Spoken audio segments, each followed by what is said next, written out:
Hello sa mga kapregi kong Gala is Life! Kamusta? So, samahan niyo ako ngayong araw kasi magsa-celebrate tayo ng Mother's Day at saka birthday din ng mother-in-law ko. Anong oras na nga din kaming nakaalis ng Cavite? Siguro mga 1 p.m. na. And ngayon, pupunta na kami ng resort dito lang sa may Magallanes, Cavite. And manghang-mangha nga ako dito sa Magallanes sign nila, no? Para siyang Hollywood signage. Ang yaman nyo naman, taga Magallanes. Every weekend, kahit sobrang init, pinipilit ko pa din talagang makaalis ng bahay, gumala, kasi feeling ko nanghihina ako sa loob ng bahay. Ganito yung itsura ko kapag hindi ako nakaalis ng bahay. Yung pinipilit ko na yung sarili ko na labanan yung antok, yung pagod, kasi feeling ko lagi akong pagod pag nasa loob lang ako ng bahay. And after 1 hour ng biyahe, here we are, nakarating na tayo sa Duyan Magallanes Farm. In fairness, super affordable lang nung rates nila, pero yung place nila super ganda. Pagbaba nga ng kotse is naglakad muna ako dito sa tabi ng pool kasi ngalay na ngalay ako sa pag-upo kasi halos more than a 1 hour din yung biyahe namin from bahay. And since nasa third trimester na nga tayo, mas ramdam ko na ngayon yung bigat, yung back pain, yung hirap sa paghinga, and every night nga halos lagi ako nagkaka-leg cramps. Sorry na agad guys kasi hindi ko mapapakita dito sa video yung room tour.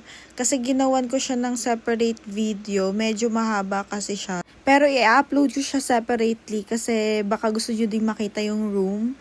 If ever na gusto nyo ding mag-book dito sa resort na to. So, it's 6 p.m. na nga kaya nagpalit na ako ng pan-swimming kasi plan natin na mag-swimming. Pero guys, alam nyo, ang hirap pala ng buntis, no? Kasi halos lahat talaga ng damit ko, hindi na siya magkasya sa akin. Kahit yung mga bras, yung mga undies, wala na talaga magkasya sa akin ngayon. Hindi na rin ako gaano bumili ng mga pang maternity outfit kasi 9 months lang naman akong pregnant. And after nun, plan ko na talaga ulit bumalik ng gym. Pero hindi ko pa din sure kasi syempre, twins to. And as a first time mom, hindi ko pa sure kung paano mag-alaga ng babies. And times 2 pa to, so good luck. Nagbabad nga lang ako dyan sa pool ng mga 2 hours. And then after that, kumain na din kami. Nagluto lang kami ng mga pagkain sa bahay and then dinala na lang namin dito sa resort. And day 2, maaga nga akong gumising around 7 a.m. kasi mga around 10 a.m. kasi feeling ko sobrang init na at baka hindi na ako makapag-swimming. So, maaga kaming gumising and nagpalit agad ako ng pan-swimming and nag-swimming na ulit ako dyan. Nagpa-video lang muna ako sa kapatid ko before ko basain yung hair ko para syempre fresh pa tayo. Iba pala talaga yung pakiramdam kapag buntis, no? May mga araw na okay lang ako, may mga araw din na sobrang pagod na pagod ako kahit wala naman akong ginagawa. May mga times din talaga na natatakot ako kasi kapag naiisip ko na manganganak ako, hindi ko alam kung kakayanin ko.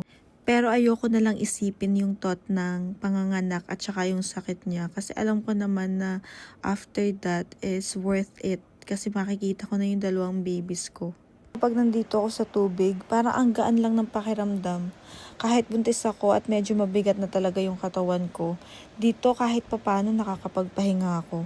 Habang nakalubog ako sa tubig, napapaisip na lang ako kung ano na kaya sila ngayon, kung anong itsura nila, kung sino kaya sa kanila ang pinakamalikot at mas kalmado paglabas. So guys, thank you sa pakikinig. Sobrang haba na pala ng kwentuhan natin. Nagbihis na nga pala ako dito kasi 12:30 yung checkout. So binigay lang namin kay mama yung cake and then aalis na din kami. Thank you guys for watching. See you again soon. Bye-bye!